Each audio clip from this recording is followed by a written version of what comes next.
Good evening. Good evening, everybody. How's you? Good evening. I caught your name from Kama earlier on.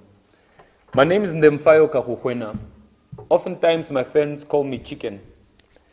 The name Chicken is it's from my father. It was his war name, and I look exactly like the guy, so I inherited it. I call him a guy because we have a friendship relationship. And I think it's about time we start calling the elders guys and girls, because that's actually what they really act like in today's world. But I want to start off by introducing myself.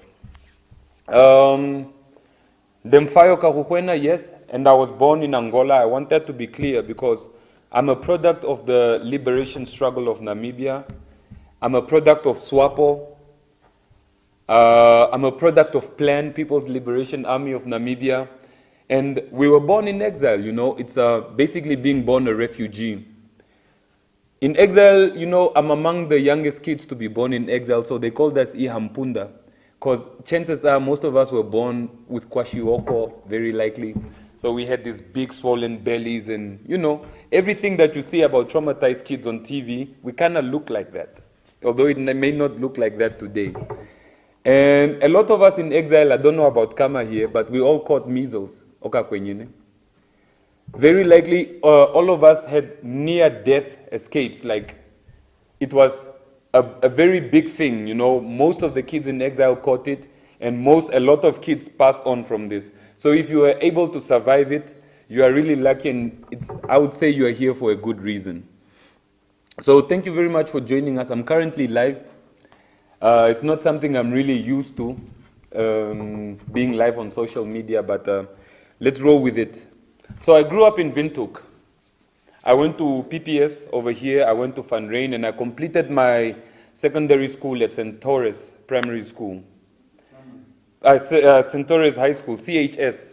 I need to focus, you know, it's been a long day. When you do things at the end of the day, you just need a little bit of support, you know, from someone who's listening. Yeah. So I finished at St. Torres High School. I never went to university because I believe in unlearning, unschooling. And this is really to detach myself from the current systems and the stereotypes that have been implanted within us. If you look at history, the history that we learn in school, it teaches African history beginning with slavery. So it's as though we just fell out of nowhere and we were slaves and shipped off to America. And those are our relatives who we are completely detached from. So first of all, I would like to thank you for joining us. I'm not sure exactly everybody's position here and what the purpose behind your being here is.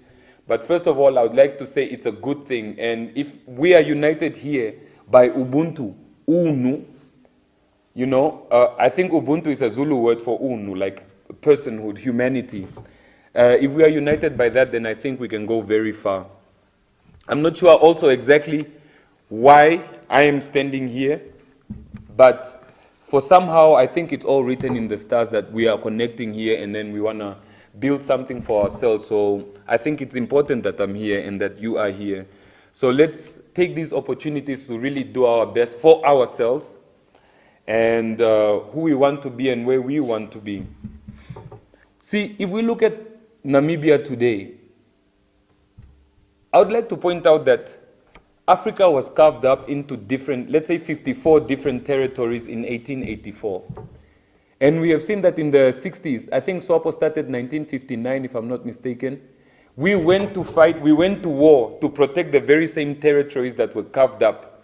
So basically these Namibia, the concept of Northern Rhodesia and all of this, made it easier for us to be colonized, and this is something we went to protect again. Like, this is who we are, we made it our identity, so let's roll with it. Let's roll with it. If we look at Namibia today, it was one of the last countries in Africa to be independent, so it's one of Africa's youngest countries. Second to South Sudan, if I'm not mistaken, yes? Yeah. So we've had 30 years of independence. So what I define independence, I define dependence as a bin, and we are in it. We are independent. We've never been independent because we've never been able to produce anything for ourselves. Our leaders have implanted the idea of instant gratification, so we roll with it now. As early on, I remember some of our parents making statements like, I don't understand why in Botswana ministers live in small houses, but in Zambia, a minister, if you're a minister, you must have a big house, you must have a big farm, you must have what.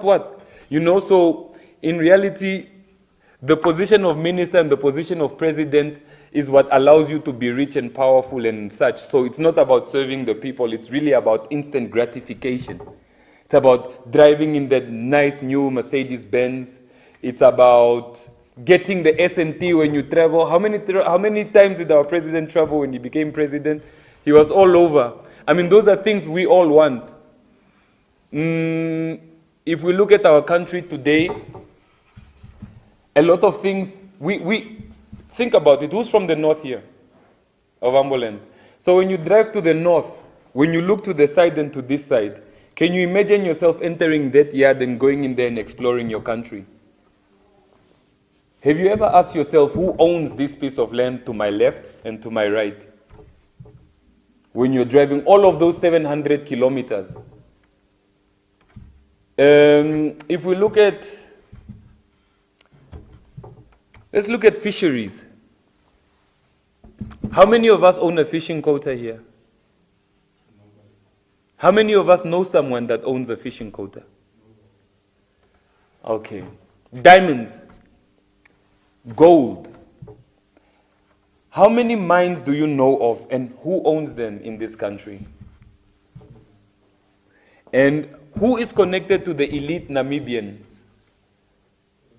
Politicians. Those are the elite, right? Yeah. So who has a direct connection with them? Who intermingles with them? Who chats with them? And what discussions do you have? Can somebody tell me?